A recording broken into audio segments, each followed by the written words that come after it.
Hello everyone, welcome to the session. आप सभी का बहुत बहुत स्वागत है दोस्तों।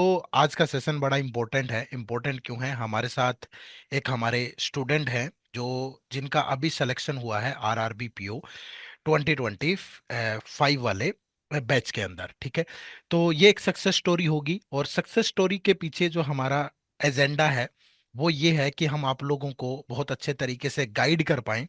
जो भी बैंकिंग एग्जाम को टारगेट कर रहा है बच्चा, उसको एक आइडिया लगे कि रोहित की जो जर्नी रही उस जर्नी से आप कैसे कैसे सीख सकते हो, कैसे चैलेंजेस इन्होंने फेस किए और किस तरीके से उन चैलेंजेस को पार पा करके इन्होंने सफलता हासिल की। तो वीडियो का एंड तक जरूर देखिएगा। तो रोहित, सबसे पहले तो मैं आपका बहुत बहुत स्वागत करूंगा और थैंक यू मैं सर। आपसे चाहूंगा कि आप हमारे जो व्यूअर्स हैं उनको अपना छोटा सा इंट्रोडक्शन दें। ठीक है, और उस इंट्रोडक्शन में आप इन्हें बताएं कि आपका पूरा नाम क्या है, आप किस सिटी से हैं और आपकी जो क्वालिफिकेशन है थोड़ा सा डिटेल में वो भी जरूर बताना। So hi everyone, my name is Rohit Kumar and मैं मोदी नगर गाजियाबाद उत्तर प्रदेश का रहने वाला हूँ। मैंने अपनी स्कूलिंग यहीं से की है एंड उसके बाद I have done my graduation in economics from IIT Bombay. Hmm. तो आपने आरआरबी पीओ 2025 क्रैक किया है रोहित। यस तो कौन सा बैंक अलॉट हुआ है आपको? सर, मुझे उत्तर प्रदेश ग्रामीण बैंक अलोकेट हुआ। ठीक है। तो देखो, सबसे पहला जो डाउट मैं जो बच्चे आरआरबी की तैयारी कर रहे हैं उनकी तरफ से आपसे पूछना चाहूंगा कि बहुत सारे लोग क्या करते हैं कि नंबर ऑफ वैकेंसीज देख के एक दूसरे स्टेट से या दूसरे रीजन से अप्लाई करने की कोशिश करते हैं। क्या ये सही डिसीजन होता है या कुछ इसमें बाद में इश्यू आता है, कोई टेस्ट वगैरह होता है, वहाँ की लोकल लैंग्वेज आनी चाहिए, इस तरह का कुछ सीन होता है? यस सर, एक्चुअली सर एक अभी इंसिडेंट हुआ मेरे फ्रेंड के साथ। उन्होंने क्या किया कि बिहार में शायद कट ऑफ कम जाती है, वैकेंसी थोड़ी ज़्यादा होती है। हम्म। एंड तो उन्होंने वहां से बिहार से भरा था फॉर्म, बट इस हम्म। बार सरप्राइजिंगली बिहार की कट ऑफ थोड़ी ज़्यादा चली गई। तो सर ये रिस्क फैक्टर तो रहता ही है, और क्योंकि ग्रामीण बैंक सर आपको उसी स्टेट में रखेगा पूरी लाइफ टाइम में, हम्म। तो आपको वो चीज़ सर्व करने के लिए भी रेडी रहना पड़ेगा। तो मतलब मेरे हिसाब से तो आई वुड एडवाइस कि आप अपनी होम स्टेट को प्रेफर करें। भले ही सीट हम्म। कम हो, लेकिन और भी एग्जाम है, मतलब अगर ये भी नहीं हुआ तो वैसा है। देखा दोस्तों, तो सबसे पहला, क्योंकि मैं जानता हूं कि बहुत सारे एस्पिरेंट ऐसा करते हैं, वो किसी दूसरे स्टेट से रीजन से अप्लाई करते हैं। आरआरबी में क्या होता है कि आप जिस स्टेट से अप्लाई करते हो आपको ताउम्र नौकरी भी फिर उसी ग्रामीण बैंक में करनी है। हम्म। तो ये सोच समझ के आप अप्लाई करें। ठीक है, तो ये पहला डाउट था रोहित, जो मुझे लगा कि बच्चों को बहुत बार कंफ्यूजन रहता है, वो मैंने आपसे क्लियर किया। ठीक है, चलो तो अब हम शुरू करते हैं थोड़ा सा। रोहित, सिलेक्शन के बाद यार सबसे पहले किसको बताया और मतलब क्या रिएक्शन था जिसको भी बताया था आपने? सर एक्चुअली ये भी फनी इंसिडेंट है। एक्चुअली मैं एग्जाम के तुरंत बाद नैनीताल निकल गया था दोस्तों के साथ घूमने। और हम्म। सब सर हम आ ही रहे थे रास्ते में वापस दिल्ली, और तभी रिजल्ट आया। हम चार दोस्त ही थे, तो हम सब आपस में मतलब उतरे। हमने थोड़ा सेलिब्रेट किया रोड साइड कार लगा के। एंड वी सर मैंने, पापा तो सो ही रहे थे, तो मैंने सोचा उनको शाम को बताता हूँ। तो फिर उनको हम्म। मैंने शाम को बताया एंड हमने सर रात को पार्टी भी की। तो अच्छा रिएक्शन था सर, घर पे सब काफी खुश थे लोग। सबने रसगुल्ले वगैरह बांटे, तो अच्छा था। चलो चलो, गुड। बनता भी है यार, एक बहुत लंबी जर्नी, इतना मेहनत यस करने के सर। बाद फिर आखिर में वो सफलता हासिल होती है। गुड यार। चलो, तो जब आपने स्टार्ट किया था तो तब आपकी रियलिटी क्या थी? आपने जीरो से स्टार्ट किया था या आपका बेसिक्स वगैरह स्ट्रोंग था या फिर आपने किसी दूसरे एग्जाम के लिए स्टार्ट किया था उसके बाद यहाँ स्विच किया? तो जो कॉम्पिटिटिव एग्जाम्स की आपकी जर्नी है, ठीक है, उसको थोड़ा सा ब्रीफली आप बताइएगा। आपका ग्रेजुएशन है? सिंपली मुझे लगता है कि आपने हाँ इकोनॉमिक्स सर, से बोला ग्रेजुएशन। था कि आपने इकोनॉमिक्स से हम्म। ग्रेजुएशन किया है। तो ग्रेजुएशन के तुरंत बाद आपने स्टार्ट कर दिया था या कहीं जॉब की या पहले किसी दूसरे एग्जाम के लिए स्टार्ट किया था फिर बैंक में स्विच किया, क्या पूरा हो रहा? Yes sir. सर तो जब मैं कॉलेज के थर्ड ईयर में ही था, तो मैंने सोचा कि मेरे फादर का भी थोड़ा इंक्लिनेशन था कि यूपीएससी देना चाहिए, तो मैंने भी डिसाइड किया कि हम यूपीएससी दूंगा मैं। बट मेरा स्टार्टिंग से यह था कि मैं दो अटेम्प्ट ही दूंगा, क्योंकि उसका जो मतलब रिस्क ही है वो जॉब। और तो सर मैंने यूपीएससी के दो अटेम्प्ट दिए हैं कॉलेज के जस्ट बाद। एंड सर हम्म। मतलब उसमें तो मैं सक्सेसफुल नहीं हो पाया, तो आई फिर मैंने सर सोचा कि अब आरबीआई की तरफ जाते हैं, क्योंकि स्टार्टिंग से ही मेरा फाइनेंस और मतलब या इकोनॉमिक्स तरफ रुझान था, तो इसलिए मैंने इकोनॉमिक्स भी चूज किया था। बट सर उसी टाइम पे क्या हुआ कि मेरे फादर रिटायरमेंट हो रहा था, तो मैंने सोचा कि अभी एक जॉब थोड़ी ज़्यादा ज़रूरी है मेरे लिए, ताकि फाइनेंशियल इंडिपेंडेंस हो पाऊँ मैं। तो सर उसी टाइम पे एसबीआई क्लर्क भी भर दिया था मैंने। एंड उससे मेरा मतलब आफ्टर 3 मंथ्स ऑफ प्रिपरेशन मेरा सिलेक्शन हो गया था। उसमें मैंने सर 1 महीने सर्व किया, बट उसके बाद मैंने सोचा कि ऑफिसर लेवल पे भी जाया जा सकता है, तो मैंने सर फिर डिसीजन लिया अपने फादर से पूछकर कि मैं उसके छोड़ के प्रिपेयर करना चाहता हूँ। एंड उसके बाद सर फिर मैंने आरआरबी एंड नाबार्ड की प्रिपेयर कर रहा था मैं। तो आरबीआई आपने स्टार्ट किया था, तो यस आरबीआई सर। का एक अटेम्प्ट दिया है आपने? यस सर, मैंने एक अटेम्प्ट दिया है सर। 1 मार्क्स से जीए का कट ऑफ रह गया था मेरा, क्योंकि तो टाइम कम था थोड़ा। फेज वन में, हाँ ठीक जी है। सर। तो उसके बाद एकदम से आपको लगा नहीं कि मुझे अगला ट्राई आरबीआई ही करना चाहिए, या फिर ये था कि नहीं, मेरा बेसिक्स वगैरह क्वांट रीजनिंग इंग्लिश ठीक है, तो मुझे पहले बैंक में एक जॉब अगर मिल जाए उसके बाद फिर मैं आरबीआई में जा सकता हूँ, क्या क्या क्या यस सोच के आपने किया था? सर, मैंने एजुटैप का कोर्स ले लिया था जब मैंने आरबीआई का प्रिपेयर करना स्टार्ट किया, और मैंने अच्छे से बेसिक फाउंडेशन सब कंप्लीट कर लिए थे। तो हम्म। अभी मैं उस स्टेज पे हूँ कि मैं अगला अगर आरबीआई आएगा तो उसमें एक बहुत मिनिमल एफर्ट के साथ I will be able to मतलब perform good in the exam. तो इसलिए मैंने सोचा, और अभी थोड़ी फाइनेंशियल इंडिपेंडेंस भी चाहिए थी मुझको, तो मैंने हम्म। आरआरबी को भी साथ में लेके चला। और सर मैंने अभी नाबार्ड का मेंस भी लिखा था। हम्म। तो ये सब एग्जाम मैंने दिए हैं, नाबार्ड मेंस, आरबीआई का प्रीलिम्स नहीं हुआ था, और आरआरबी का फाइनल सिलेक्शन हो गया है इसमें भी। चलो, गुड गुड, मतलब अभी आरबीआई में जाना है आपने, तो उसके लिए हाँ नेक्स्ट सर, अटेम्प्ट वो आप मेरा जरूर है। देंगे। तो यस सर। बाकी लोग सुन लीजिएगा, आप सच में कंपटीशन, जो लोग ऑलरेडी सेलेक्टेड हैं वो भी आने वाले हैं, तो अच्छा होने वाला है, ठीक है। चलिए, तो जब स्टार्ट किया तो स्टार्टिंग में मॉक टेस्ट दिए, स्कोर चेक किया, देखा कि मैं कर सकता हूँ नहीं कर सकता हूँ, या डायरेक्टली ये देखा कि यार ये तो जो आरआरबी का सिलेबस है मैंने पढ़ रखा है उसी से मैच करता है? दो ही हम्म। तरीके होते हैं ना, एक होता है कि मैं कर पाऊंगा कि नहीं, पहले मॉक टेस्ट दे के देख लेता हूँ क्या स्ट्रगल रहेगा, या फिर डायरेक्टली ये था कि क्वांट रीजनिंग ठीक है तो मैं सीधा कर ही लेता हूँ। हाँ सर, तो मैं सर बहुत सेलेक्टिव रहा हूँ अपने मतलब अप्रोच में, हम स्टार्टिंग से, क्योंकि मैंने बहुत कम ही टाइम दिया है मतलब इस बैंकिंग प्रिपरेशन को। लास्ट ईयर से मैंने प्रिपेयर करना स्टार्ट किया था।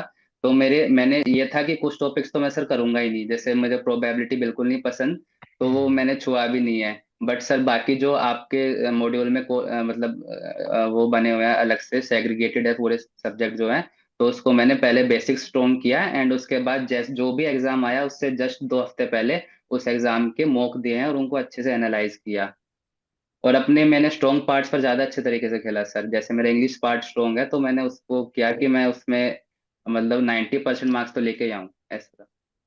चलो, तो आपको सबसे वीक सेक्शन क्या लगता था शुरू से, कि अगर मैं बैंक एग्जाम के लिए जाऊं तो मेरा ये वाला वीक है तो मुझे इसे इम्प्रूव करना चाहिए?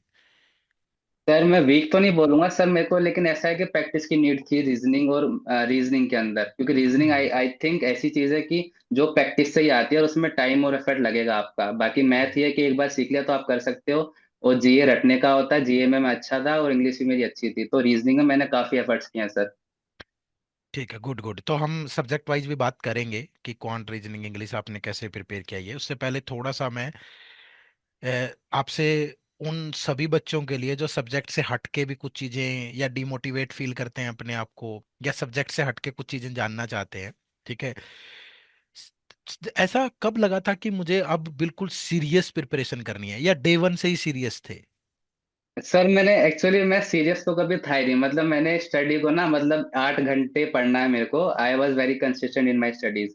मेरे को हम्म। सर ऐसा है कि मेरे को जिम भी जाना होता था, मेरे को स्विमिंग भी सीखनी है, तो मेरे को सब चीज करी है मैंने। और हम्म। मतलब लेकिन 8 घंटे स्टडी मेरी प्रायोरिटीज रहती थी, चाहे मैं सुबह 10 बजे उठूं या 8 बजे उठूं। वो पहले हम्म। 8 घंटे खत्म करूंगा, उसके बाद वो टाइम मेरा है सर, उसको मैं वेस्ट नहीं किया कभी भी, टाइम को हमेशा इन्वेस्ट हम्म। किया है कुछ ना कुछ सीखने में। तो मेरे को तो बोरिंग नहीं लगी, हमेशा खुशी रह के अच्छे से किया है मैंने तो।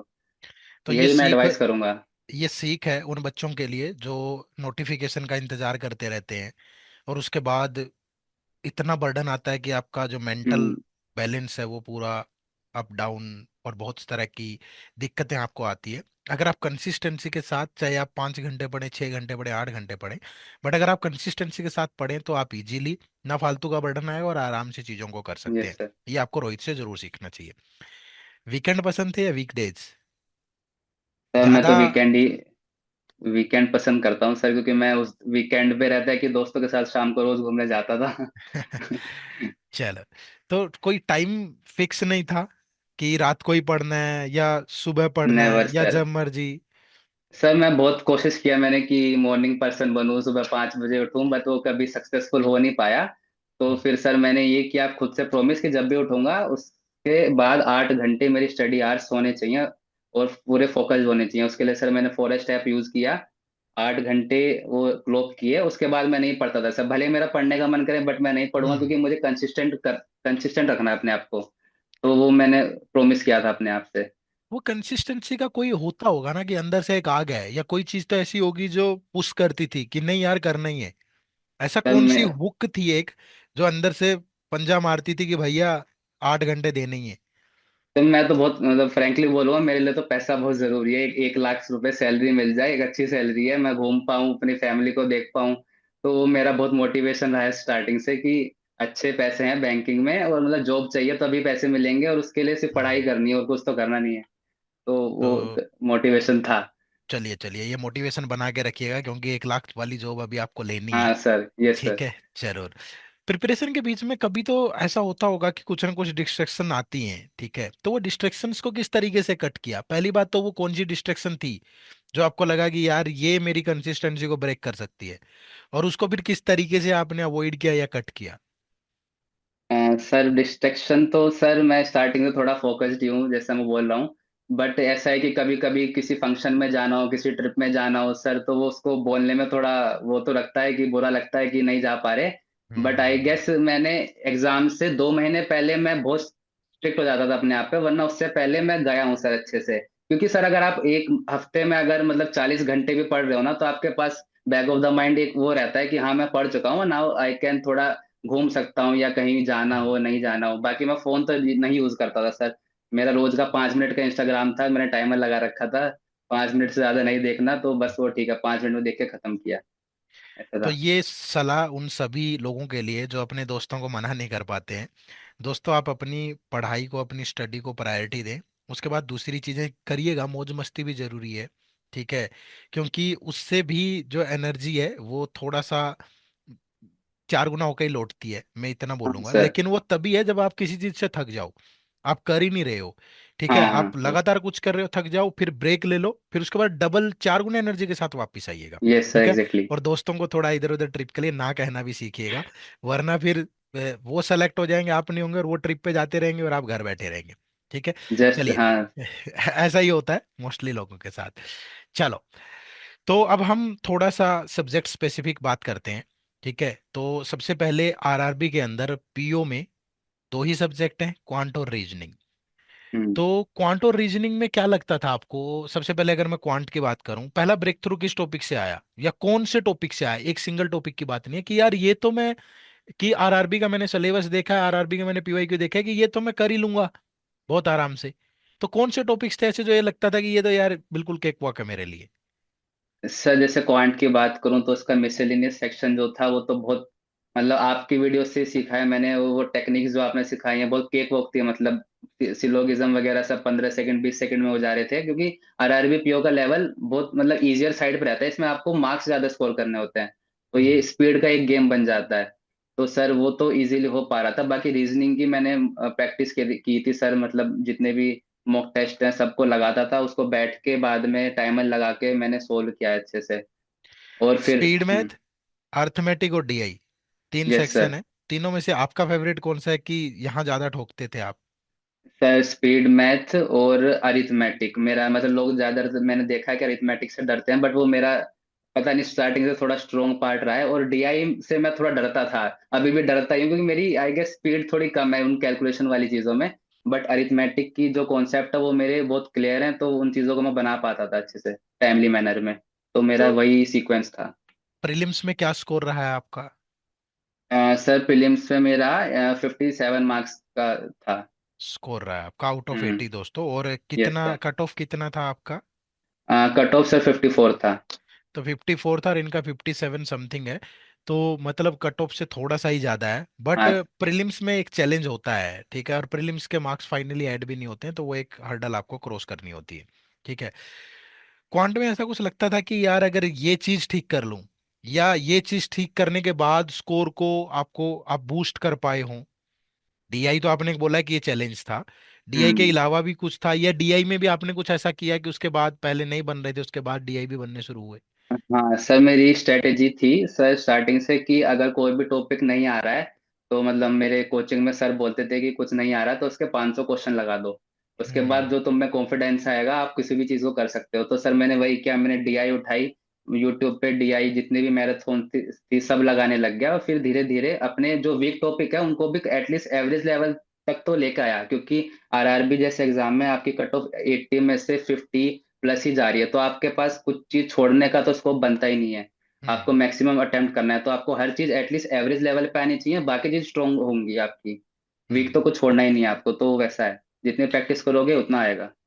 क्वांट में होता ही है ना कि आरआरबी में प्री में बहुत इजी लेवल होता है, मेंस में यस फिर भी सर। ठीक हो जाता है। तो आप, आपकी स्ट्रेटेजी दोनों के लिए डिफरेंट थी, या आपने एक ही अप्रोच से प्री मेंस एक ही साथ प्रिपेयर किया था, या फिर अलग से प्री होने के बाद मेंस के लिए कुछ अलग से किया? तो एक्चुअली मैंने तो आरआरबी को एज ए एग्जाम कभी टारगेट ही नहीं किया, मैं नाबार्ड का ही पढ़ रहा था एक्चुअली में जस्ट। हम्म। लेकिन ऐसा था कि आरआरबी के एग्जाम से 2 हफ्ते पहले मैं इसके मॉक लगाता था, क्योंकि प्रीलिम्स में आपको स्पीड चाहिए और मेंस में आपकी टफनेस बढ़ जाती है। 200 में से करीबन मतलब अराउंड 80 के अराउंड ही कट ऑफ जाती है। तो मेंस तो आपका ये गेम है कि आपको क्वेश्चन सिलेक्शन की ज्यादा वो है कि अपने स्ट्रॉन्ग क्वेश्चन गुड। को चूज कर पाओ आप वो बेटर। तो मैंने उस स्किल पे ज्यादा काम किया इंस्टेड ऑफ कि मैं सब कुछ ही कवर करने बैठ जाऊं, क्योंकि टाइम मेरे पास लिमिटेड था। तो हम्म। मैंने उन सिलेक्शन स्ट्रेटेजी पे ज्यादा फोकस किया है अपना। तो दोस्तों ये सीखिएगा रोहित से कि प्री में आपका स्पीड ज्यादा होगा, क्वेश्चंस का लेवल इजी होता है आरआरबी में, और मेंस के अंदर आपको क्वेश्चन सिलेक्शन आना चाहिए, मतलब टाइम हम्म। है आपके पास। क्वेश्चन कट ऑफ भी प्री के मुकाबले इतनी परसेंटेज में नहीं जाती है, यस बट सर। आपको क्वेश्चन सिलेक्शन अच्छे से आता होगा। यानी और ये स्किल बेस्ड है, अगर आप घर पे एग्जीक्यूट करके जाएंगे तो एग्जाम में कर पाएंगे। यस सर, चलिए, exactly. Good. Good. Good Rohit, अगर रीजनिंग की बात करूं, रीजनिंग में कौन सा पार्ट आपको अच्छा लगता था, मिसलेनियस पार्ट की, अरेंजमेंट या पजल्स? सर रीजनिंग में मुझे मिसलेनियस पार्ट पसंद था। बाकी जो दो टॉप चीजें थी जिनको मैं हेट ही करता था बिल्कुल, वो थी uncertain number of people in a row, and hmm. एक वो flat and floor based puzzle, वो मतलब मेरे को बिल्कुल ही पसंद नहीं थी, मुझ पर कभी बनती भी नहीं थी। बट उनके लिए भी मैंने वही स्ट्रेटेजी यूज की कि उनको उठा के जितने भी मुझे क्वेश्चन मिल पाए यूट्यूब वगैरह पे, उनको मैं खुद से सोल्व करूं और फिर टीचरों के मेथड देखूं कि वो कैसे सोल्व कर रहे हैं, ताकि मैं अपने आप को इम्प्रूव कर पाऊं वो चीज़ देख के। तो उनको भी मैं एवरेज लेवल तक लेके आया। बाकी रीजनिंग तो प्रैक्टिस का गेम है, जितना आप मोक लगाओगे उतना ही आउटपुट आएगा आपका। Good good good. तो पजल्स स्टार्टिंग में धीरे बनती थी या बनती ही नहीं थी, और अगर बनने लगी तो क्या प्रैक्टिस ही एकमात्र सोर्स था, या कोई और स्ट्रेटेजी लगाई कि नहीं यार, कई बार होता है ना कोई चीज बन रही होती है तो उसको करने का तरीका चेंज करते हैं। तो हम्म। पजल्स या सीटिंग अरेंजमेंट के लिए क्या आपका टोटल स्ट्रेटेजी क्या रही शुरू से? सर मतलब पजल तो ये रहता है कि स्टार्टिंग में मेरे को करीबन 6 मिनट लगते थे कोई एक एवरेज लेवल की पजल को सोल्व करने में। तो मैंने बट फिर 6 मिनट में तो नहीं हो पाएगा, क्योंकि मैं एवरेज टाइम नोट करता था हमेशा हर मॉक टेस्ट में कि और लोग कितना कर रहे हैं, तो वो अराउंड लोगों का 3 साढ़े 3 मिनट रहता था। तो फिर मैं यूट्यूब करता था उस पजल को, चैट जीपीटी की हेल्प लेता था कि मैं ऐसे कर रहा हूँ इसको, मैं और कैसे केस एलिमिनेट कर सकता था, या फिर तो टीचर के सॉल्यूशन देखा करता था कि ये लोग कैसे बिना चीजों को लिखे हुए सोल्व करने की कोशिश कर रहे हैं। तो उस चीजों को मैंने ऐसा खुद को इम्प्रूव कर करके उसको अपनी पजल स्पीड को 3 मिनट पे मैं लेके आया था सर। गुड। तो क्वांट और रीजनिंग में आपको क्या लगता है कि स्पीड ज्यादा मैटर करती है, ट्रिक्स ज्यादा मैटर करती है, या कंसेप्चुअल अंडरस्टैंडिंग ज्यादा मैटर करती है?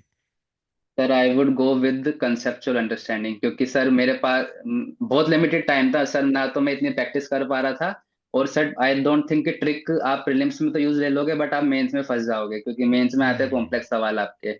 बट आपके पास अगर कॉन्सेप्चुअल क्लैरिटी है तो आपके पास ये कॉन्फिडेंस रहेगा हर वक्त कि मैं क्वेश्चन सोल्व कर सकता हूँ, मेरे को बस हर थोड़ा स्पीड बढ़ानी है। तो मैं उसी अप्रोच के साथ सर एग्जाम में जाता था कि आता मुझे सब है, बस थोड़ा स्पीड ऊपर नीचे हो सकती है, तो उसको मैं मेंटेन करने की कोशिश करता था थ्रू आउट द एग्जाम। तो ये कंसेप्ट का सोर्सेज क्या रहा आपका, ये कंसेप्चुअल? बहुत बार होता है कि बच्चों को ये मालूम ही नहीं चलता कि ये कंसेप्ट कौन से इंपॉर्टेंट है, या किसी चैप्टर में कैसे हैंडल करना है। तो आपको ये बेसिक सोर्स कहाँ से मिला, और कैसे आपने हैंडल किया उनको? सर वो तो मैंने एजुटैप का कोर्स ही लिया था, उसमें आपने ही मैथ रीजनिंग पढ़ाया है, तो मतलब आपका जो चैप्टर हुआ करते थे उसमें बहुत बेसिक लेवल से लेके पूरा आरआरबी ग्रेड बी के लेवल तक आपने मतलब क्वेश्चंस कराए हैं, तो मेरा जो स्पेक्ट्रम था मतलब क्वेश्चन का वो काफी बड़ा था। मुझे डर नहीं लगता था कि मैंने सारे सवाल देखे हुए हैं। मेरा बस वो था कि एग्जाम से पहले उस एग्जाम के मतलब टाइप के अकॉर्डिंग अपने आप को ढालना, कि उसमें एग्जाम में स्पीड चाहिए कि मुझे सिलेक्शन देखना है। वो चीज मैंने इम्प्रूव किया। बाकी सोर्स तो सर एजुटेक से ही पढ़ा है मैंने, रीजनिंग और मैथ पूरा। तो कोई ऐसी चीज आपको लगती है एडुटैप के कोर्स में, सबसे पहले क्वांट में और रीजनिंग में दोनों में बताइएगा एक एक, जो आपको लगता हो कि यार ये था मेरे लिए गेम चेंजर, ये जो मुझे मिला ये मुझे ज्यादा भाया, कोई एक एक पॉजिटिव पॉइंट में आपसे जानने की कोशिश करूंगा यहाँ। सर तो मैं मतलब शेयर करना चाहूंगा, जैसे सर आप रीजनिंग की पजल वगैरह कुछ सोल्व कराते थे, तो आप कभी कभी आप भी अटक अटक जाया करते थे एज अ मतलब टीचर, बट आप हमेशा सर बोलते थे कि मैं भी इंसान ही हूँ, और हम कि मैं भी करूंगा। आप सर उसको दूसरी बार करते थे, तीसरी बार करते थे, तो सर वो देख के मोटिवेशन मिलता था कि सर वो भी कोशिश कर रहे हैं। क्योंकि सर जब हम बहुत टफ पजल सोल्व करते हैं ना, तो कभी कभी लगता है कि इसको छोड़ देते हैं यार, लेकिन हम्म। नहीं सर, अब वो जो स्पिरिट है अंदर की कि नहीं क्यों नहीं होगी, वापस से स्टार्ट करते हैं, धीरे धीरे सोल्व करते हैं, बट होगी एंड में जाके। तो सर वो हम्म। मोटिवेशन की तरह काम किया कि मैं भी कर ही सकता हूँ, कोई भी पजल हो कुछ भी हो मतलब कर ही सकते हैं धीरे धीरे अगर प्रैक्टिस करेंगे तो वो हम्म। रहा सर। नहीं, वो हमने एक नेचुरल फ्लो के लिए रखा है, ठीक है। अदरवाइज जब मैं वीडियो रिकॉर्ड कर रहा होता हूँ मेरे पास तो पहले क्वेश्चन बना होता है, तो मैं चाहूँ तो जा करके उसे उसे सोल्व करने हम्म। में मुझे कोई परेशानी नहीं है।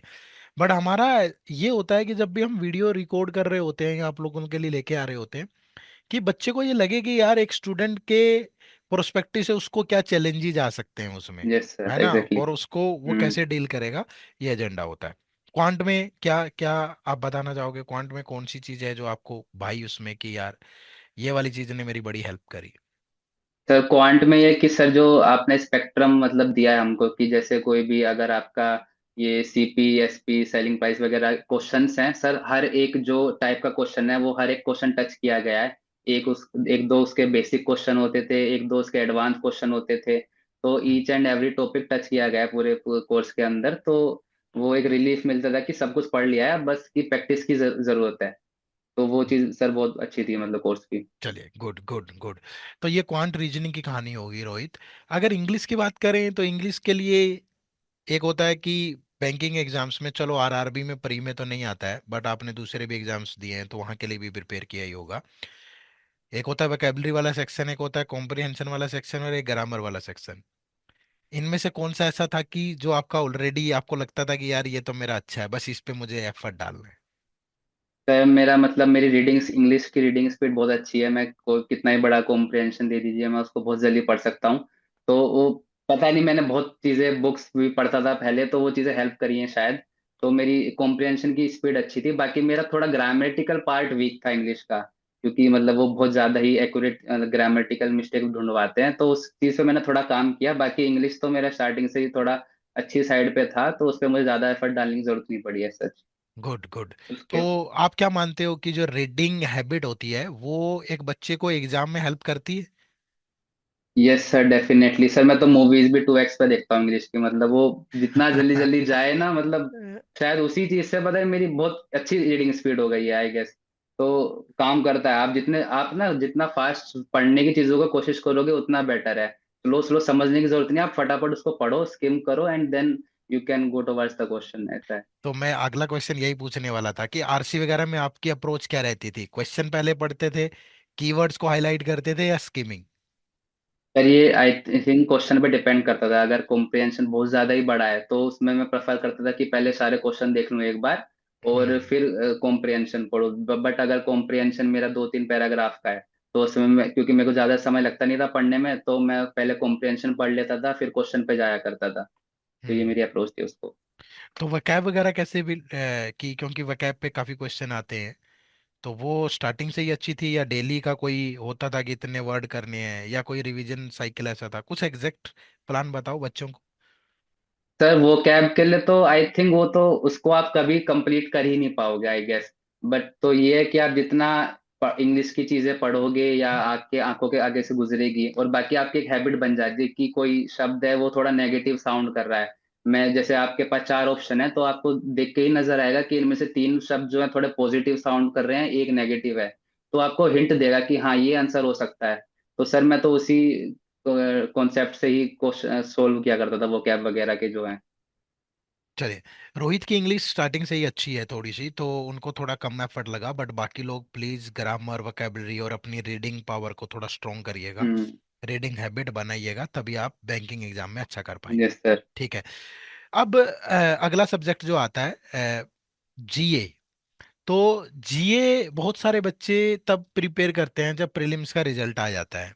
ठीक है, तो आपकी अप्रोच क्या थी? आप स्टार्टिंग से ही जीए पढ़ रहे थे, या आप आरबीआई के लिए जीए पढ़ रहे थे, उसी से काम चल गया, या आपने अलग से कुछ पढ़ा? मतलब क्या क्या ओवरऑल अप्रोच क्या थी? जीए कब से पढ़ना शुरू किया, पहले तो ये बताइए। सर अभी तो मैंने शायद सर अक्टूबर का मंथ से मैं जीए पढ़ रहा था, क्योंकि मेरे को नाबार्ड देना था सर, तो मैंने नाबार्ड के लिए पढ़ा है। जो टैप का जो मटेरियल है उसकी हम्म। स्कीम्स पूरी रटी हुई थी मुझे, और मतलब जो उसका जीए वाला सेक्शन भी है, ईएसआई सेक्शन है, उस हिसाब से डिवाइडेड है। एंड सर थोड़ा मेरा मतलब आरआरबी एक एग्जाम भी ऐसा है कि उसमें थोड़ा स्टैटिक पार्ट थोड़ा ज्यादा पूछते हैं, कि स्कीम्स हम्म। के बारे में पूछ लिया, तो वो सब। एंड सर जो टैब के जो बाकी जनरल जियो होता है, कि जैसे फर्स्ट इन न्यूज, उसका भी अलग से हम्म। बहुत सेक्शन बना हुआ है, बहुत पॉइंट टू पॉइंट है चीजें। तो उसको मैंने मतलब बहुत बार 10 से 12 बार रिवाइज किया होगा, ताकि वो चीजें रट जाए मुझे एकदम। तो वो एफर्टलेसली सब जीए में हो गया था, मतलब मेरे मतलब अराउंड 12 मार्क्स अराउंड है, जो मतलब सिर्फ मैंने नाबार्ड के लिए पढ़ा था, मतलब आरआरबी स्पेसिफिक तो मैं गया भी नहीं था, तो वो स्टैटिक पार्ट से मेरा हो गया था उतना कि मेरी कट ऑफ अच्छे मार्जिन से निकल जाए। चलो गुड। तो जीए का आपका जो सिंगल सोर्स है वो एडियो टाइप ही रहा, आपने कहीं यस सर। या कोई न्यूज़पेपर या कोई और चीज फॉलो नहीं करी? नहीं सर, बाकी आज सर जसकीरत सर यूट्यूब पे सेशन मैराथन सेशन देते थे, तो मैंने उसको देखा है।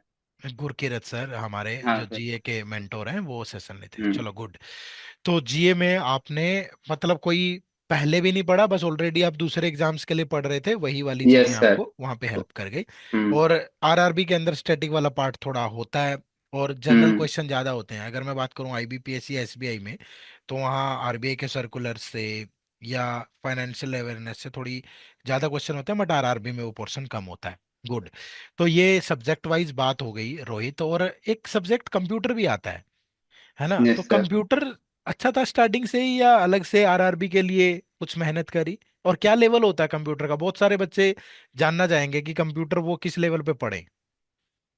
Sir I I would say कि कंप्यूटर अगर आपने 10th तक भी पढ़ा है स्कूल में, तो वो बहुत सफिशिएंट सा है। अगर आप, मैंने क्योंकि स्पेशली कुछ तो पढ़ा नहीं है, मैंने थोड़ा मैराथन वगैरह देखी थी, प्रीवियस ईयर जो होते हैं बेसिकली सारे प्रीवियस ईयर रट लिए थे। कंप्यूटर के यूट्यूब पे मिल जाते हैं आपको, उनको कर लीजिए। बाकी बहुत बेसिक चीजें ही पूछते हैं, मतलब सेलेक्ट ऑल का शॉर्टकट की पूछ लिया, या मतलब बहुत जेनरिक। अगर आपके पास कंप्यूटर है तो आपको पक्का पता होंगी बेसिक चीजें। हम्म। एमएस वर्ड चलाएं, आपको एक बार खुद बैठ जाइए एमएस वर्ड लेके, आप देख लीजिए कहाँ कौन सी क्या चीज है। तो इतना वो बहुत जनरली चीजें पूछते हैं, ज्यादा एफर्ट मानने की जरूरत है नहीं आपको। हम्म। तो रोहित का कहना ये है कि कंप्यूटर के लिए बहुत हाई फाई लेवल नहीं चाहिए। अगर यस आप सर। सिंपल भी थोड़ी बहुत चीजें जानते हैं तो भी आप कट ऑफ से निकाल पाएंगे, बट ये ध्यान रखिएगा, अगर आप सबकी सिर्फ कट ऑफ ही निकालेंगे तो किसी सब्जेक्ट में आपको बहुत अच्छा भी करना पड़ेगा, तो ये बैलेंस यस रखिएगा। सर। इनका हाँ। इंग्लिश वाला पार्ट अच्छा है, इनका क्वांट रीजनिंग अच्छा है, तो ये जीए और कंप्यूटर में आराम से कर पाए तो इनका काम चल गया, बट आप लोगों को ये बैलेंस बना के रखना है। ठीक है। चलिए, मॉक टेस्ट वगैरह के लिए क्या स्ट्रेटेजी होती थी? फुल लेंथ मॉक टेस्ट कब से स्टार्ट किए, पेपर से कुछ दिन पहले, या ऐसा होता था कि जब एक बार फॉर्म फिल कर दिया यार, हफ्ते 10 दिन में एक मॉक टेस्ट तो जरूर अटेम्प्ट करना चाहिए? मैंने तो सर, मेरा ये था कि मैंने 3 महीने में कोर्स खत्म कर दिया था एडू टैप का, उसके बाद तो सर मैं मॉक टेस्ट ही दिया है मैंने। मैं तो हम्म। कभी भी और रैंडमली किसी का भी उठा के दे दिया, कभी एसबीआई पीओ का दे दिया, कभी आरआरबी पीओ का दे दिया, कभी हम्म। मॉक टेस्ट ही देता था मैं हर रोज। और ये था कि आज टेस्ट दिया है और कल को बैठ के उसको पहले एनालिसिस करूंगा उसकी, एंड उसके गुड। बाद ही सेकंड मॉक टेस्ट दूंगा। एनालिसिस बहुत एनालिसिस, इंपॉर्टेंट है। एनालिसिस कैसे करते थे? ये देखते थे कि एनालिस रॉन्ग अटेम्प्ट कितने हैं, राइट अटेम्प्ट कितने हैं, या सीक्वेंस चेक करते थे, या ये देखते थे कि कौन से क्वेश्चंस को मैं कर सकता था या नहीं कर सकता था, कहाँ टाइम वेस्ट किया? इस तरह का एनालिसिस होता था, या आपका एनालिसिस का तरीका क्या था? सर मैं तो बहुत कॉम्पिटिटिव वे में लेता था एनालिसिस को। सबसे पहले मैं एवरेज टाइम देखता था कि लोग इसको कितने समय में सोल्व कर रहे हैं। हम्म। ऐसा क्या है कि लोग इसको मुझसे 30 सेकंड पहले सोल्व कर पा रहे हैं। मैं उसको जाके अच्छा। पूरी रिसर्च करता था कि लोग कैसे उस पजल को सोल्व कर दे रहे हैं, उन्होंने क्या किया। लोग लाइव मॉक भी डालते हैं, वो सब देखता था यूट्यूब पे। कि इन्होंने हम्म। कैसे किया, तो उसको मैंने इम्प्लीमेंट किया। बाकी सर कुछ ऐसा है कि मैंने स्टार्टिंग से, मैंने जैसे बोला कि मैंने सारी चीजें टॉपिक नहीं की थी, जैसे प्रोबेबिलिटी मैंने छोड़ दिया था बिल्कुल, या SI CI मेरा वीक पार्ट था, तो मैंने उसको कभी मॉक टेस्ट में भी उठाया नहीं है। बट इसका हम्म। ये मतलब नहीं कि मैं उसको एनालिसिस में भी छोड़ दूं। वो उसको मैं अटेम्प्ट करता था एनालिसिस में, भले ही मुझे टाइम लगे, बट वो एक एवरेज लेवल मुझे आना चाहिए कि बाय चांस हम्म। कुछ इजी क्वेश्चन आ जाए रियल एग्जाम में तो मैं उसको अटेम्प्ट कर पाऊँ। हम्म। और मैं टाइमर के साथ करता था सर सोल्व। रोहित का कहना ये है कि आपको सेलेक्टिव होना है, चाहे आप क्वांट की बात करें, रीजनिंग की बात करें या इंग्लिश की बात करें। बट ये सेलेक्टिव होना है आप जब एग्जाम हैंडल कर रहे हो, एग्जाम अटेम्प्ट कर रहे हो, मॉक टेस्ट अटेम्प्ट कर हम्म। रहे हो। लेकिन जब आप उस मॉक टेस्ट का एनालिसिस करें तो उसके बाद सारे क्वेश्चंस को सोल्व करें आप। क्योंकि बहुत बार क्या होता है कि जो टॉपिक हमारे बहुत अच्छे होते हैं, शायद वो दिन अच्छा ना हो, उस दिन पेपर में उस यस टॉपिक सर। से मुश्किल सवाल आ जाए, और जो आपको टॉपिक आप स्किप करके गए हैं, उनसे आसान सवाल आ जाए। तो अगर आप हम्म। उनका बेसिक भी करके जाते हो तो वो आपके लिए एग्जाम वाले दिन शायद वहां से पलटी मार के जहां से अच्छा होना था उसकी बजाय वो वाली चीज अच्छी हो जाए। यही मैं कहना चाहूंगा। Mock yes. टेस्ट में स्कोर स्टार्टिंग से ही सही आता था, या स्टार्टिंग में थोड़ी निराशा हुई कि नहीं यार, इसको अच्छा खासा इंप्रूव करना है? हाँ सो सर मॉक में भी मैंने स्टार्टिंग से सर परसेंटाइल पे फोकस किया है। मार्क्स तो क्योंकि सर बहुत वेरी करते हैं according to the platform on which you are giving. तो सर मेरे परसेंटाइल अराउंड, जब मैंने स्टार्टिंग में स्टार्ट किया था हर एग्जाम के लिए अराउंड 70 के आसपास रहता था। बट हम्म। मेरा खुद से ये प्रोमिस था कि नेक्स्ट वाले मॉक में मैं उसको 1% से तो बढ़ा के रहूंगा हर बार। हम्म। तो सर ऐसे ही कर करके मैं मतलब लास्ट तक पहुंच जाता था कि 92% आ रही है, 95 भी आ रही है किसी में। और गुड। कभी कभी एकदम ड्रॉप हो जाती थी 85 पे। बट हम्म। वो कभी निराशा नहीं हुई कि ये है कि इम्प्रूव करूंगा, मैं पढ़ रहा हूँ, हम्म। मुझे यकीन था खुद पे मैं बढ़ाऊंगा, तो वो कॉन्फिडेंस रहता था। तो ये उन लोगों के लिए भी एक सबक है जो मॉक टेस्ट को सीरियसली नहीं लेते हैं। मोस्ट ऑफ द एस्पिरेंट क्या करते हैं कि 10 टेस्ट सीरीज ले रखी है कहीं से, किसी का एक दिन अटेम्प्ट कर लिया, एक दिन स्कोर चेक किया, आगे बढ़ गए, या एक सेक्शन अटेम्प्ट कर लिया, आधा अधूरा छोड़ दिया। ऐसे मत करिएगा। मॉक टेस्ट चाहे कम दे बट एक ट्रैकर के साथ दें। स्कोर ट्रैकर हम्म। होना चाहिए, प्रॉपर एनालिसिस करना है, एक अच्छी स्ट्रेटेजी बना के देना है। सीरियसनेस पहला स्टेप है जो आपको मॉक टेस्ट में लगाना चाहिए। गुड रोहित। एग्जाम डे के लिए क्या स्ट्रेटेजी होती थी, कि क्या सलाह दोगे कि थोड़ा काम रहना है, या टेंशन बहुत हाई होती थी कि एक्सपेक्टेशंस अपने आप से बहुत ज्यादा है तो चिंता ज्यादा रहती थी? कैसा मूवमेंट होता था एग्जाम वाले दिन? मैं तो एग्जाम से एक दिन पहले से स्टार्ट करूंगा कि एग्जाम से एक दिन पहले छोड़ दो बस। आपको सुबह अगर आपकी इच्छा है एक मॉक दे लो स्पीड मेंटेन के लिए, ताकि फ्लो बना रहा है एग्जाम वाले दिन। वरना उस दिन तो सर मैं बिल्कुल पढ़ाई करता ही नहीं था, बाहर घूमता रहता था, कुछ भी मतलब पढ़ाई से दूर रहना। मेरे को मूवी देख ली, परिवार के साथ टाइम स्पेंड किया। और जनरली मेरा ऐसा रहता था कि मुझे सुबह 5 बजे उठ के जाना होता था एग्जाम सेंटर के लिए। तो सर हम्म। उससे 4-5 दिन पहले ये हैबिट भी मैं चेंज करता था कि 5 बजे उठने की थोड़ी आदत डालूं। तो हम्म। ऐसा रहता था बाकी। तो मैं पॉजिटिव रहता था सर, मेरे को ऐसा कभी लिया नहीं कि ये मेरा लाइफ डिसाइडिंग फैक्टर है कि एग्जाम है, मैंने तैयारी की है, कॉन्फिडेंस है, मैं देके आऊंगा अच्छा। जा बाकी जैसा होगा देखा जाएगा। तो वो पॉजिटिव रहना हमेशा सर, एग्जाम से पहले भी और प्रिपरेशन के टाइम पे भी। तो दोस्तों, रोहित का कहना है कि आपको पॉजिटिव रहना है, आपको बहुत ज़्यादा टेंशन नहीं लेनी है, और जिस हिसाब से आपकी टाइमिंग्स होती हैं उसी के अकॉर्डिंग अपनी हैबिट्स को चेंज करना है। खाना पीना आप थोड़ा उस टाइम पे अपनी सेहत के साथ खिलवाड़ ना करें, अच्छी नींद लें, हम्म। और फोकस करें अपने आप पे कि जो आपने पढ़ा है पिछले कुछ टाइम में उसको डिलीवर यस करके सर। आए। Good good Rohit, well done यार। मतलब कोई भी बच्चा जब सेलेक्ट होता है तो उसके पीछे बहुत सारी ऐसी उसकी अच्छी आदतें, उसका डिसिप्लिन, उसकी कंसिस्टेंसी, बहुत कुछ होता है। हमें वो एक एक दफा ऐसे नजर आता है कि यार बड़ा अजीब आदमी है यार, ये तो सब कुछ करता जा रहा है, ठीक है, ये मॉक टेस्ट में भी ऐसे होके हल्के से मॉक टेस्ट भी अटेम्प्ट कर लेता है, इसने पढ़ भी पूरा लिया 3 महीने में, ये किस टाइप का आदमी है? कोई अलग नहीं होते हैं। अगर आपसे कोई चीज नहीं हो रही है तो आप अपनी आदतें बदलिए, आप कंसिस्टेंसी रखिए, आप डिसिप्लिन में रहिए, ठीक है। यस अपना सर। जो मन है ना, ये हमेशा हमें ऐसी चीजों की तरफ धकेलता है जहां मजा ज्यादा आता है। बट आपको अगर सेलेक्ट होना है तो थोड़ा सेक्रीफाइस भी करना पड़ता है, उस मजे पे कंट्रोल भी करना पड़ता है। कीजिएगा लिमिट में, लेकिन अपनी पढ़ाई को भी समय दीजिएगा और कंसिस्टेंसी के साथ दीजिएगा। गुड यार रोहित। एक, बहुत सारे बच्चे रिपीटेटर होते हैं, एक एग्जाम दिया, फिर दूसरा एग्जाम दिया, या एक ही एग्जाम को मल्टीपल ईयर, मतलब पिछले साल भी दिया था और 20 साल भी दिया, नहीं कर पा रहे, ठीक है। यस तो सर। उन रिपीटेटर्स के लिए कोई एक एडवाइस है कि उनको मतलब सबसे पहले कहाँ फोकस करना चाहिए यार, कि ये करना छोड़ दो तुम्हारा हो जाएगा? सर मैं खुद एक रिपीटर हूँ सर। मैं तो, मेरा एग्जाम का स्पेक्ट्रम बहुत बड़ा है। मैंने स्टार्ट यूपीएससी से किया था, फिर आरबीआई पे आया, और अभी ये and in the end RRB PO निकला है। और अभी भी सर मैं आगे पढ़ूंगा, क्योंकि मेरे को यहाँ सेटल नहीं होना। मुझे पता है कि आगे भी मैं कर सकता हूँ। तो सर वो है कि एक विल पावर रखें। अगर आपने जेन्युइनली पढ़ा है ना किसी भी एग्जाम के लिए, तो कभी वेस्ट नहीं होगा आपका। मैंने यूपीएससी के लिए पढ़ा है, और आरआरबी पीओ में सर पूछ लिया कि कोहिमा का किसका कैपिटल है, कोहिमा। तो सर अगर हम्म। आपने कभी भी पढ़ा है ना, तो काम आएगा आपका वो। थोड़ा हम्म। कॉन्फिडेंस रखो अपने आप में, और अपने मतलब कैलिबर के अकॉर्डिंग एक एग्जाम चुनो कि ये एग्जाम इजी है। अगर वो जिसको मैं प्राइमरी फोकस कर रहा हूँ वो नहीं हुआ, तो एटलीस्ट मैं उसको तो ले पाऊँ। तो सर उसी उस फोकस से मैंने आरआरबी पीओ भरा था। क्योंकि सर मैंने ना एसबीआई पीओ दिया, ना मैंने आईबीपीएस पीओ दिया। मुझे पता था आरआरबी पीओ डुएबल है, मैं उसको करूंगा अगर मेरा नाबार्ड नहीं हुआ। तो उस हिसाब से मैंने इस एग्जाम को टारगेट किया। तो मतलब वो फेथ लूज ना करें आप, कहीं ना कहीं करेंगे। अगर आपने पढ़ाई की है तो काम आएगा। गुड। तो आपने एसबीआई क्लर्क में भी आपका सिलेक्शन हुआ, फिर आरआरबी में आपका सिलेक्शन हुआ, नाबार्ड का आपने मेंस दिया है अभी। तो अगर कोई बच्चा स्टार्टिंग से शुरू करे, बिगिनर है, हम्म। और वो बैंकिंग एग्जाम को टारगेट करना चाहता है, कौन सी 3 एडवाइस आप उनको देना चाहोगे? सर सबसे पहले तो सर कि अपने बेसिक स्ट्रॉन्ग कर लें। किसी एक हम्म। टीचर को पकड़ें, एक सब्जेक्ट एक टीचर जो भी आपका फेवरेट हो उस, और हम्म। कोई भी उनका एक भी लेक्चर किसी को लाइटली ना ले। ठीक है, हर हर टॉपिक को आपको एक बार तो करना है, भले आपको पसंद ना आए, लेकिन उसका बेसिक आपको पता हो। बाकी सेकंड थिंग ये है कि आप मॉक टेस्ट पे जाएं, ठीक है, फाउंडेशन करने के बाद। बट ये नहीं कि आप मॉक टेस्ट ही देते रहें, आपको अपने बेसिक भी रिवाइज करते जाने हैं। आपने एक महीना मॉक दिया, बट आपको फिर एक बार वापस जाके आपके फाउंडेशन के नोट्स पे वापस जाना है। मैंने सर क्योंकि बहुत बार खुद पे ऑब्जर्व किया है कि मैंने आपकी क्लासेस से पढ़ा है, बट मॉक टेस्ट में मुझे कॉन्सेप्ट ही याद नहीं आ रहा। तो उसका मतलब ये है कि मुझे वापस जरूरत है एक बार फाउंडेशन रिवाइज करने की। हम्म।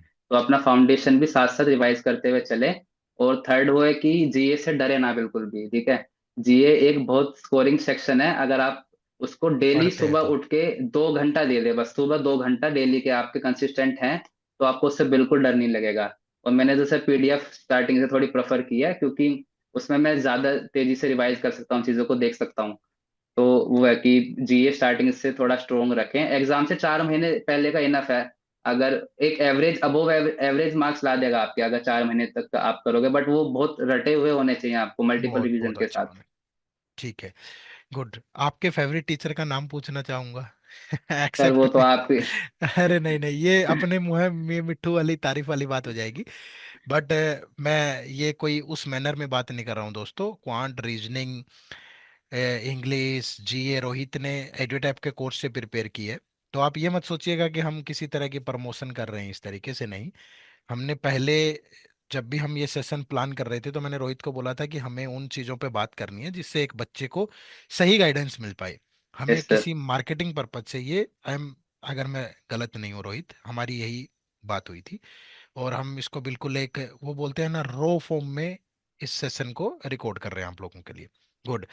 तो एट द एंड एक क्वेश्चन मैं आपसे यही पूछना चाहूंगा कि अगर आपको एक चीज रेकमेंड करनी हो जो आपकी जर्नी में बहुत हेल्पफुल रही बच्चों को, सिर्फ एक चीज, कि यार ये कर लो, बाकी कोई दिक्कत नहीं। सर मैं तो बोलूंगा थोड़ा कंसिस्टेंट रहें, पॉजिटिव रहें, और अपना एक सोर्सेज फॉलो करें। मैंने तो सर अच्छा। एजुटैप किया है, बाकी मैं भटका नहीं उधर उधर। बाकी मॉक लगाए हैं मैंने अदर सोर्सेज के। बट मैंने एक एजुटैप मेरा बेस रहा है, उसके डिपेंडेंट ही मैंने बाकी सब एग्जाम दिए हैं। नाबार्ड भी निका मेंस भी लिखा है, आरआर भी निकला है। तो एक कोई भी सोर्स पकड़ के उस पर कंसिस्टेंट रहें, और पॉजिटिव रहे, अपना अप्रोच थोड़ी पॉजिटिव रखें। तो एडुटैप के कोर्स में भी अगर मैं बोलूं कि किस चीज ने आपकी सबसे ज्यादा हेल्प की, गाइडेंस ने हेल्प की, या मटेरियल बहुत अच्छा था, या सीक्वेंस में था मटेरियल, मतलब क्या क्या, अगर आप उस एडुटैप के कोर्स को कंक्लूड करो तो उसमें से क्या आप अच्छा सर निकालो? हाँ सर, इस ये बहुत सीक्वेंशियल आपकी मटेरियल है, प्लस बहुत कंसाइज है। मेरे पास बहुत कम टाइम था सर, क्योंकि मतलब मेरे को अराउंड 3 महीने ही मिले थे आरबीआई से पहले प्रिपेयर करने के लिए।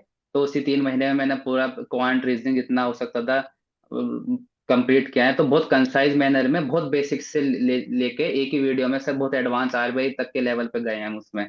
तो उसका जो स्पेक्ट्रम है बहुत कंसाइज है पूरा मटेरियल, और सीक्वेंशियल है, तो वो चीज़ काफ़ी हेल्प करी मुझे। Good good good Rohit. एक पार्ट हमारा रह गया, हमने इंटरव्यू पे बात नहीं की। इंटरव्यू का कैसा एक्सपीरियंस था आपका? इंटरव्यू में कितने मार्क्स मिले हैं आपको? सर इंटरव्यू मुझे 80 मार्क्स मिले हैं। और सर इंटरव्यू जो था एक्चुअली सर अराउंड मेरा स्टार्टिंग में ही था बहुत, और 25 जनवरी को मेरा मेंस था। सो सर मेरे को तो इंटरव्यू प्रिपेयर करने के लिए सिर्फ 2 ही दिन मिले, क्योंकि मैं हम्म। नाबार्ड मेंस में लगा हुआ था। सर दो ही हम्म। दिन थे, तो मैंने सोचा कि अब कुछ प्रिपेयर तो कर ही नहीं पाऊंगा इन 2 दिनों में, एज सच मैंने कोई मॉक इंटरव्यू दिया। और मैंने खुद से ही मतलब देखा कि जनरली एक इंटरव्यू 7 से 10 मिनट का ही चलता है। अब उस 7-10 मिनट में ऐसा तो नहीं हो सकता कि वो मुझसे ऐसी सारी चीज पूछ ले कि जो मुझे ना आती हो, कुछ तो आएगा ना मुझे। तो सर मैंने हम्म। एक्सेप्ट ज्यादा कुछ नहीं पढ़ा, थोड़ा आरआरबी का ऊपर ऊपर से देख लिया था। बाकी चैट जीपीटी की हेल्प ली, अपना अपना पूरा उसको दिया मेरे बारे में चीजें, क्या प्रोबेबल क्वेश्चन हो सकते हैं। और मेरा इंटरव्यू सर पूरा का पूरा मेरे इकोनॉमिक्स के ऊपर ही चला, ग्रेजुएशन सब्जेक्ट के ऊपर। उन्होंने मुझसे पूछ मतलब उसका एप्लीकेशन पार्ट बहुत अच्छे से पूछा, और मैंने बताया भी उनको, बढ़िया मेरा इंटरव्यू अच्छा था सर। तो मोस्टली फोकस आपका डैप पे ही रहा, जो डिटेल एप्लीकेशन फॉर्म आप देते हैं उसमें जो भी आप अपनी यस डिटेल्स सर। शेयर करते हो तो उसी पे ज़्यादा। कोई ऐसा नहीं था कि नाबार्ड से रिलेटेड या एग्रीकल्चर से रिलेटेड या आरआरबी से रिलेटेड कोई पर्टिकुलर तरह के क्वेश्चन? हाँ सर, वो ना एप्लीकेशन पार्ट पूछते हैं, जैसे मैं इकोनॉमिक्स बैकग्राउंड से हूँ, तो उन्होंने हम्म। मुझसे क्वेश्चन पूछा कि गवर्नमेंट को अगर इन्वेस्टमेंट करनी है तो वो किस में करे, एनिमल हस्बेंड्री में ज्यादा फोकस करे कि फार्मर जो क्रॉप प्रोडक्शन है उस पर फोकस करें। तो आप जिस भी बैकग्राउंड से हैं, आपको उसकी बेसिक पता होनी चाहिए, और अप्लाई कैसे करना है बैंकिंग में, वो चीज़ कैसे हम्म। हेल्प कर सकती है, वो चीज़ क्लियर होनी चाहिए आपको। और ये चीज़ आपको कॉन्फिडेंस है, आपने ग्रेजुएशन पढ़ा है अपना मन से, तो आप इजीली क्रैक कर लेंगे। गुड। तो इंटरव्यू के लिए ये है कि आपको अपना जो डेफ है उस पे अपनी आपकी पकड़ अच्छी होनी चाहिए, और हम्म। बाकी अगर आपको बैंकिंग की, मैं जानता हूँ कि जब आईबीपीएस का या एसबीआई का इंटरव्यू होता है तो उनका फोकस थोड़ा जहाँ से आप बिलोंग करते हैं उनका भी वहीं पे होता है, किस लोकेशन से हैं आप, तो उससे यस सर। रिलेटेड या आपकी स्टडी से रिलेटेड, आपकी कोई हैबिट है उससे रिलेटेड, और बैंकिंग की जो नॉर्मल टर्मिनोलॉजीज हैं बहुत उनसे नॉर्मल रिलेटेड पूछते हैं सवाल सर वो। बहुत नॉर्मल पूछते हैं। चलो हम्म। गुड। गुड यार रोहित, वेल डन। और अगेन मैं आपको बहुत बहुत बधाई देना चाहूंगा और भगवान से प्रार्थना करूंगा कि ये सफर जब तक आपकी जो मंजिल यस है सर। आरबीआई ग्रेड भी वहां जाके खत्म हो। ठीक है, यस सर, चलिए। Definitely sir. बहुत बहुत शुक्रिया रोहित। और दोस्तों, अगर आपको ये इंटरव्यू हेल्पफुल लगा हो तो लाइक शेयर जरूर करिएगा, और आप कमेंट में भी बताइएगा कि आपका आपका वीकेस्ट जो सेक्शन है वो क्वांट रीजनिंग इंग्लिश जीएमए से कौन सा है, और आपको इस इंटरव्यू में रोहित से कौन सी ऐसी चीज अच्छी लगी जो आप अपने अंदर पैदा करके आप भी इनकी तरह सेलेक्ट होना चाहोगे। ठीक है, तो एक कौन सी चीज, कौन सी सीख आप इस सेशन से लेकर के जा रहे हैं, कमेंट करके जरूर बताइएगा। ठीक है, चलो। Wish you all a very good luck also. Rohit, आपको भी बहुत बहुत आपके फ्यूचर के लिए थैंक यू सर। शुभकामनाएं। और हमारी मुलाकात में चाहूंगा कि दोबारा जब आप आरबीआई में सेलेक्ट हो फिर से हो। Definitely sir. Thank you Rohit. Thank you thank you so guys, much. Bye bye, take care, अपना ख्याल रखिएगा, और चैनल पे नए हो तो सब्सक्राइब जरूर कर लीजिएगा। बाय बाय, टेक केयर, जय हिंद।